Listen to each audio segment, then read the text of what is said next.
Hello learners, আমাদের YouTube channel WBPSC GS 101 তোমাদের সবাইকে স্বাগত। আমরা আজকে আলোচনা করব, আগের লেসনে আমরা মেন্স প্রিভিয়াস ইয়ার কোয়েশ্চেন নিয়ে আলোচনা করেছি। এই পার্টে আমরা কিন্তু হিস্ট্রি প্রিভিয়াস ইয়ার কোয়েশ্চেন নিয়ে আলোচনা করব, যেগুলো তোমাদের এক্সাম পয়েন্ট অফ ভিউ থেকে কিন্তু খুব ইম্পর্টেন্ট হবে। এবং এখানে আমরা কিভাবে ক্লাস করব, একটা প্রিভিয়াস ইয়ার কোয়েশ্চেন করব এবং তার সাথে ওই টপিকটা রিলেটেড আর কি ধরনের প্রশ্ন দিতে পারে বা কি ধরনের প্রশ্ন আসার সম্ভাবনা রয়েছে সেটাও কিন্তু আমরা আলোচনা করব।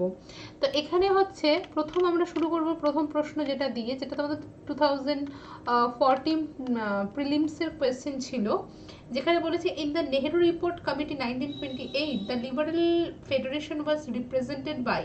2014 প্রিলিমসের কোয়েশ্চেন এটা, যে লিবারেল ফেডারেশনকে রিপ্রেজেন্ট করেছে কে নেহেরু রিপোর্ট কমিটিতে। কারণ আমরা জানি যে এখানে যেটা আয়োজন করা হয়েছিল অল পার্টি কমিটি, ঠিক আছে, যে অল পার্টি কমিটির যেখানে এম এ আনসারি ছিলেন হচ্ছে লিডার।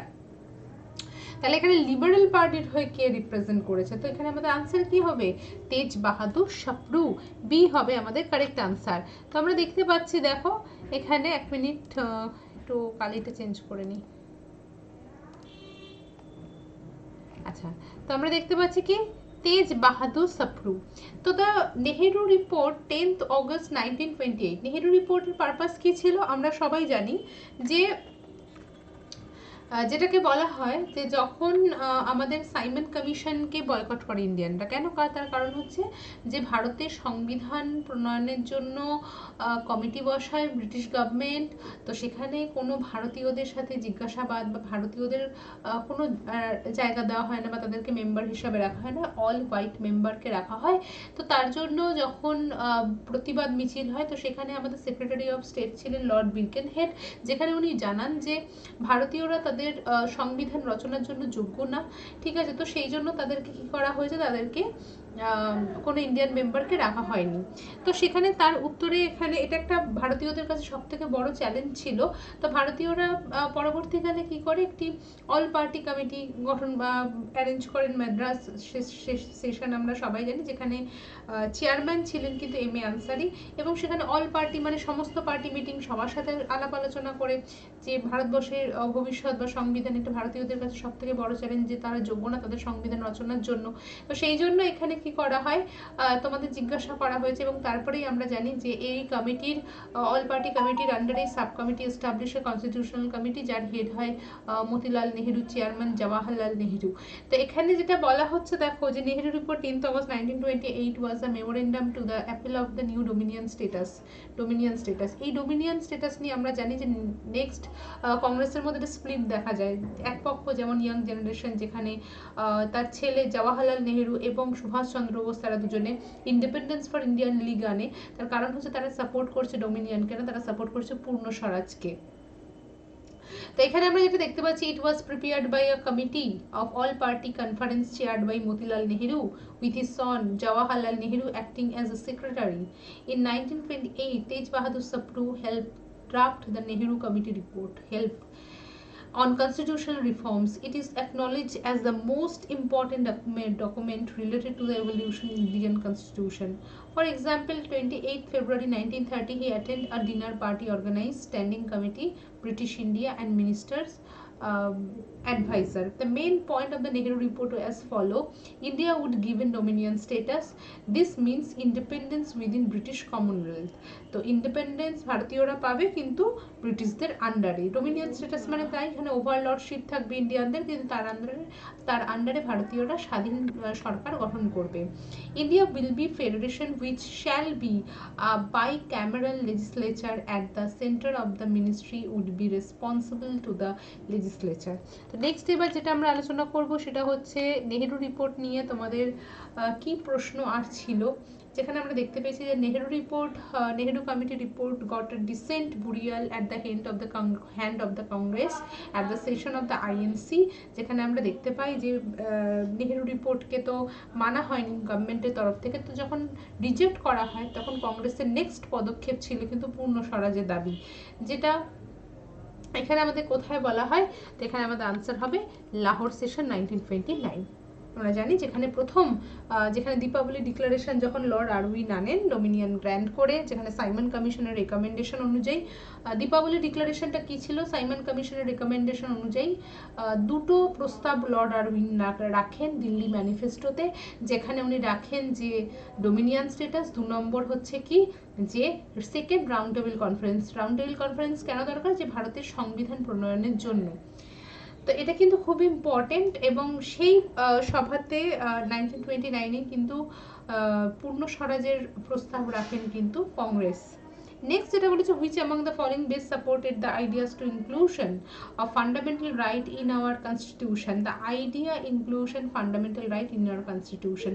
তো এখানে কিন্তু আমাদের আনসার কি হবে, নেহেরু কমিটি রিপোর্ট 1928, বি হবে কিন্তু কারেক্ট আনসার। ঠিক আছে, নেক্সট এবার যেটা আমরা আলোচনা করবো 2017 মেইনসের কোয়েশ্চেন। নেক্সট প্রশ্ন যেটা বলেছে, which important event immediately preceded Jallianwala Bagh.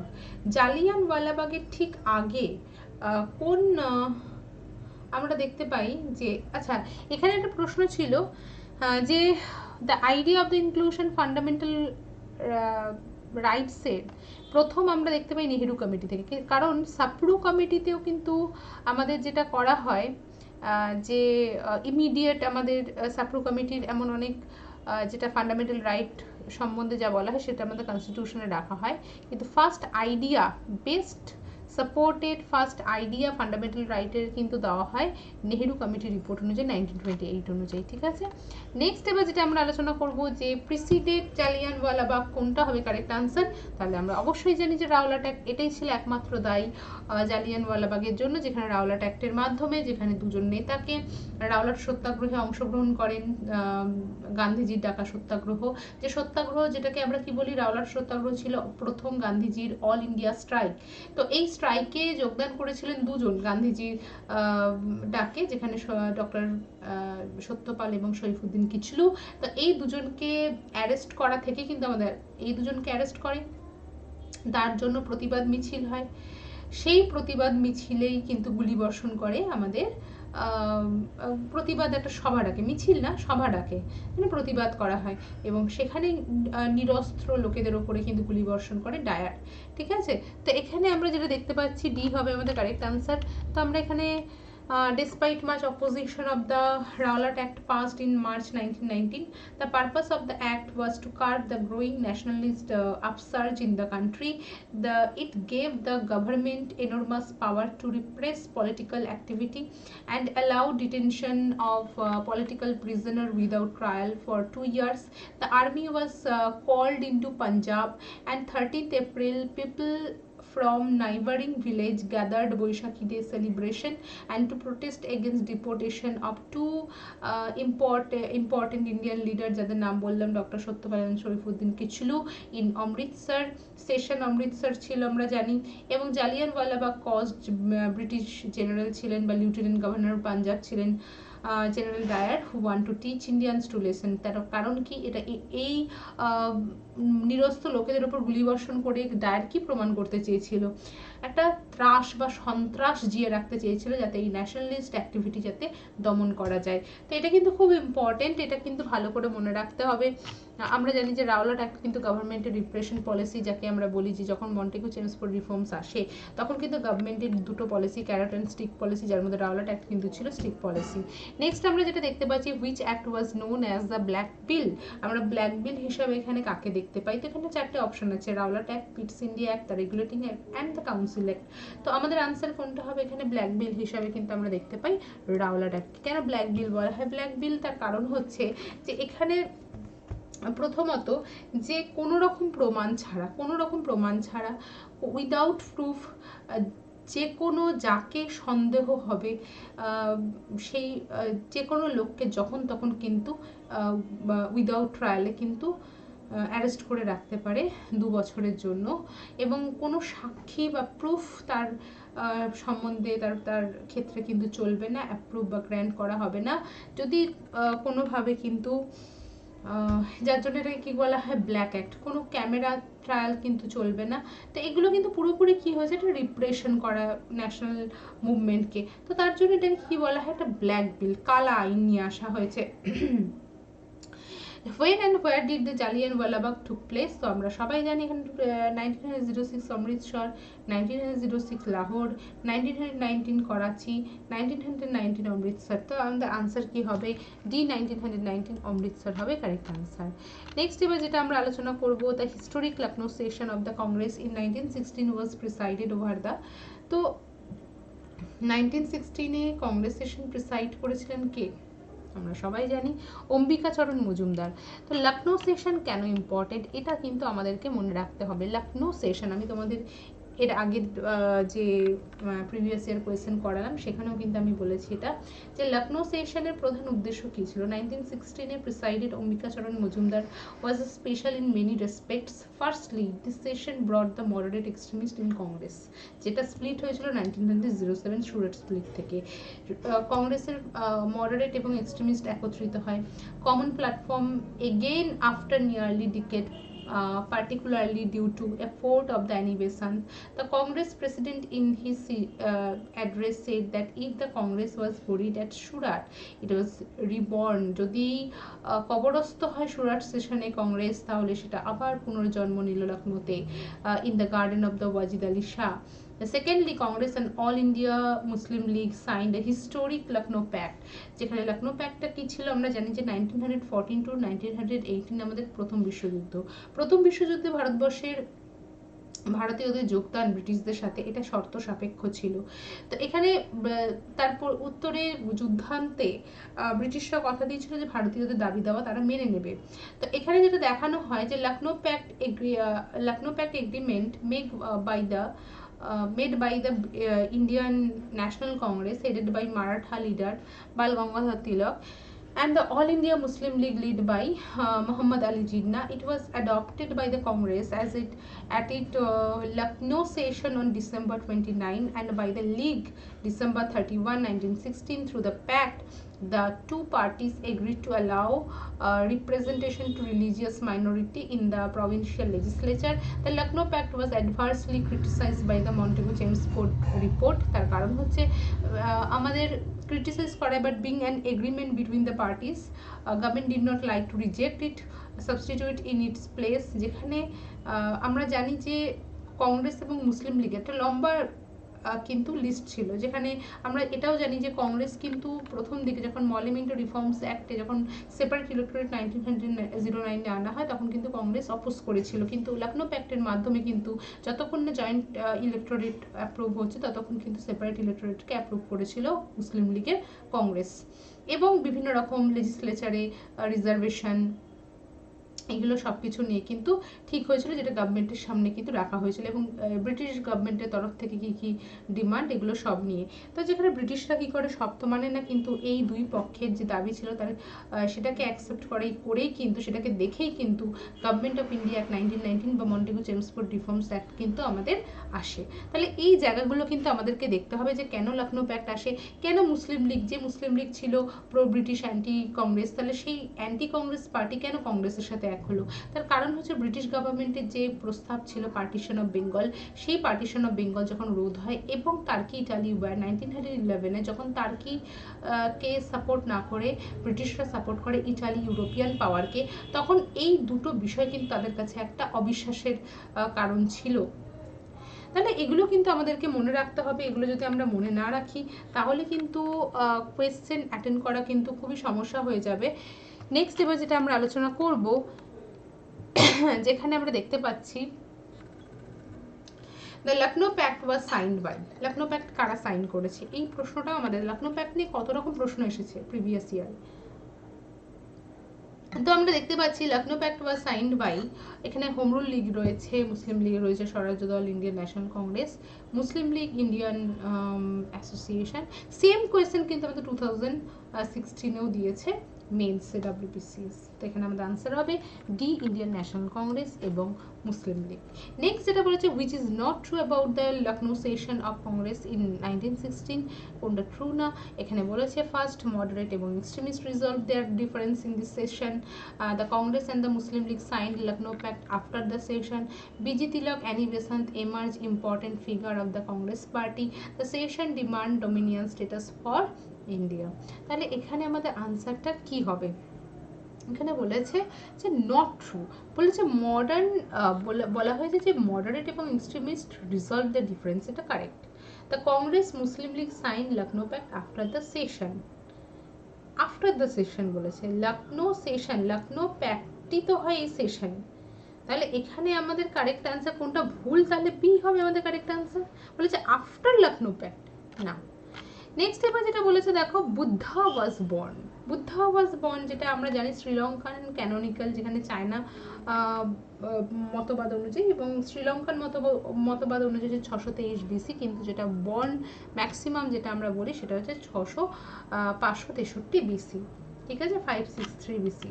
তো বুদ্ধদেব সম্পর্কে রিলিজিয়ান ডায়েট প্যারেন্ট, বুদ্ধিজম বলতে কি বোঝানো হয়, বুদ্ধিজম কি ছিল, অরিজিনাল টিচিং কি ছিল, ঠিক আছে, এবং আমাদের দেখা যায় যে বেসিক টিচিং বা 4 নোবেল ট্রুথ বলতে আমরা কি বুঝি, এগুলো কিন্তু খুব ইম্পর্টেন্ট বুদ্ধিস্ট ট্র্যাডিশন। এবং আমরা জানি যে বুদ্ধিজম কিন্তু আমাদের পরবর্তীকালে বিভিন্ন রকম চিন্তাভাবনা, তার মৃত্যুর পরে কিন্তু, বুদ্ধদেবের মৃত্যুর পর কিন্তু ভাগ হয়ে যায় হীনযান মহাযান, ঠিক আছে, যেখানে বুদ্ধদেবকে কে কিভাবে চোখে দেখে সেটা নিয়ে কিন্তু মানে যে ভাগ হয় সেটা হচ্ছে বুদ্ধদেবকে কেউ মনে করে ঈশ্বরের রূপ, কেউ মনে করে যে সাধারণ মানুষ যিনি পরিশ্রম কর্মের মাধ্যমে শক্তি বা অনন্য হয়েছে, ঠিক আছে, অন্যরকম শক্তি তার মধ্যে এসছে তার কর্মফলের দ্বারা, ঠিক আছে। তো যাই হোক, এখানে নেক্সট এবার যেটা আমরা আলোচনা করব, according to the Buddhism cause of the all sorrow, দুঃখের কারণ কি, দুঃখের কারণ একটাই, সেটা হচ্ছে আমাদের মায়া, এই হবে আমাদের correct answer. Which of the following was a Buddhist genealogical text, genealogical টেক্সটের মধ্যে সূত্র পিটক, বিনয় পিটক, অভিধর্ম পিটক এবং দীপবংশ, তো আমাদের আনসার হবে ডি, দীপবংশ, ঠিক আছে। যেখানে আমরা জানি যে সূত্র পিটক বা ত্রিপিটক, এটা হচ্ছে ত্রিপিটক হচ্ছে বুদ্ধিজমের প্রধান আমরা বলতে পারি যে অংশ, জেনেলজিক্যাল মানে হচ্ছে যেটা বুদ্ধিজম বা আমাদের যে মতবাদ, এই মতবাদের ওপর থেকে যে গ্রন্থগুলো রচিত হয় পরবর্তীকালে, সেটা হচ্ছে আমাদের ক্যানোনিক্যাল টেক্সট, যাকে আমরা বলি দীপবংশটি হবে আমাদের কারেক্ট আনসার। এখানে আমাদের একটা প্রশ্ন এসেছিল 2020 প্রিলিমসে, বলেছে which of the following is or are correct statement about Indus valley civilization. তো এখানে আমাদের দেখতে পাচ্ছি যে ফার্স্ট রয়েছে both Harappa Mohenjo-daro are located on the banks of the river Ravi. Both Chanhudar and Kalibangan were located within the boundaries of the present-day Rajasthan. Both Surkatada Dholavira are located in the Kutch region, Gujarat. Lothal site are located on the bank of the Narmada. তো এখানে আমাদের answer কি হবে, এখানে আমাদের answer হবে কিন্তু C, both সুরকাতাডা and Dholavira কাছ রিজিয়ন গুজরাট। তো আমরা দেখতে পাচ্ছি যে এখানে রয়েছে Lothal Gujarat, Dholavira Gujarat, Surkotada Gujarat, excavated GP Joshi. Kalibangan was a major provincial capital of the Indus Valley civilization. Kalibangan কেন ইম্পর্টেন্ট, কালীবাঙ্গান থেকে আমরা প্রচুর পরিমাণে ইউনিক ফায়ার অল্টার পাই, এগুলো কিন্তু সবসময় important. and world's earliest attested plough field, it is around 2900 BC, তার মানে হচ্ছে pre Harappan period. Harappan period যেটা আমরা ম্যাচিওর হরপ্পান ফেজ বলি, সেটা 2600 BC থেকে শুরু হচ্ছে। Kalibangan is a town located southern bank of the Ghaggar, tehsil Pipli Bagan, between Suratgarh, Hanumangarh district, Rajasthan. Harappa grew wheat, barley, pulses, peas, rice, sesame, linseed and mustard. They also developed some new tools, plough, and was used to dig earth and planting the seeds and turning the soil. A method of irrigation was used due to less rainfall, কম বৃষ্টিপাতের জন্য এখানে কিন্তু irrigation ব্যবহার করা হতো। The Harappan reared cattle, sheep, goat, buffalo. Agriculture was the main occupation in the valley সিভিলাইজেশনে। তাহলে এখানে আমরা কিন্তু হরপ্পা সম্পর্কে কি ফসল উৎপাদন করতো, তারা ইরিগেশন ব্যবহার করতো কি করতো না, এগুলো তোমাদের স্টেটমেন্ট কোয়েশ্চেন দিতেই পারে। স্টেটমেন্ট কোয়েশ্চেনে তোমাকে এমনভাবে দিল ইরিগেশন নিয়ে দিয়ে দিল, তো তুমি হয়তো অতটা ডেপথে পড়োনি, তো কোয়েশ্চেন ভুল করে দিয়ে আসার সম্ভাবনা কিন্তু এই ক্ষেত্রে বেশি। তো আমাদের কিন্তু ভালো করে কিন্তু পড়তে হবে। এছাড়া আমরা হরপ্পা থেকে আর কি কি পাই, হরপ্পা থেকে বিভিন্ন রকম sculpture, seals, pottery, jewellery from material such as terracotta, metal, stone, আমরা এগুলো সব পাই। তো এটা কিন্তু খুব ইম্পর্টেন্ট, ভালো করে কিন্তু দেখো। আর নেক্সট আমরা 13 পর্যন্ত করলাম, আমাদের আর টাইম হবে না, নেক্সট ক্লাসে কিন্তু আমরা আরও ডিটেলে কিন্তু আলোচনা করব। তো আজকের পর্যন্ত ক্লাস এই পর্যন্ত, নেক্সট ক্লাস আমরা কিন্তু আরও ভালোভাবে করব। থ্যাংক ইউ, আবার দেখা হবে নেক্সট ক্লাসে। প্রত্যেকে বলা হচ্ছে যে যারা এখন ক্লাস ভালো লাগলে প্রত্যেকে লাইক করো, কমেন্ট করো, ক্লাসটাকে শেয়ার করো, বেল আইকন প্রেস করো। আর অবশ্যই কিন্তু ক্লাসের কিন্তু যদি কোনো সমস্যা থাকে, কোনো জিজ্ঞাসা থাকে, কোনো রকম কনফিউশন থাকে, তো অবশ্যই মেনশন করো। থ্যাংক ইউ, আবার দেখা হবে নেক্সট ক্লাসে।